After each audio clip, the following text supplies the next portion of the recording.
It's Pastor Becky here with the Wednesday Word for September 8th. This coming Sunday, we are going to hear some challenging words from Jesus to his disciples. In fact, it may be the most challenging words that Jesus will share with his disciples as recorded in the Gospels.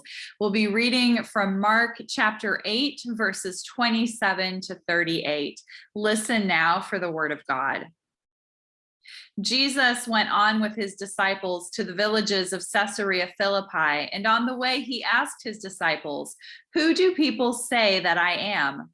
And they answered him, "John the Baptist, and others Elijah, and still others one of the prophets." He asked them, "But who do you say that I am?" Peter answered him, "You are the Messiah." And Jesus sternly ordered them not to tell anyone about him. Then he began to teach them that the Son of Man must undergo great suffering and be rejected by the elders, the chief priests, and the scribes, and be killed, and after 3 days rise again. He said all this quite openly. And Peter took him aside and began to rebuke him. But turning and looking at his disciples, Jesus rebuked Peter and said, "Get behind me, Satan, for you are setting your mind not on divine things, but on human things."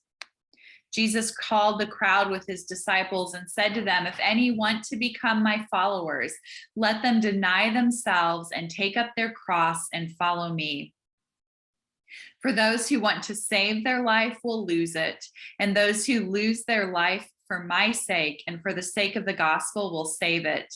For what will it profit them to gain the whole world and forfeit their life? Indeed, what can they give in return for their life? Those who are ashamed of me and my words in this adulterous and sinful generation, of them the Son of Man will also be ashamed when he comes in glory of his Father with the holy angels." This is the word of God for the people of God. Thanks be to God. This coming Sunday at Peace, we will gather to worship at 11 a.m. You can join us in person in our sanctuary or online via Zoom. If you're looking for a church to call home or a place to consider with other disciples what it means to follow Jesus, I hope that you'll join us. May God bless you and keep you this day and always.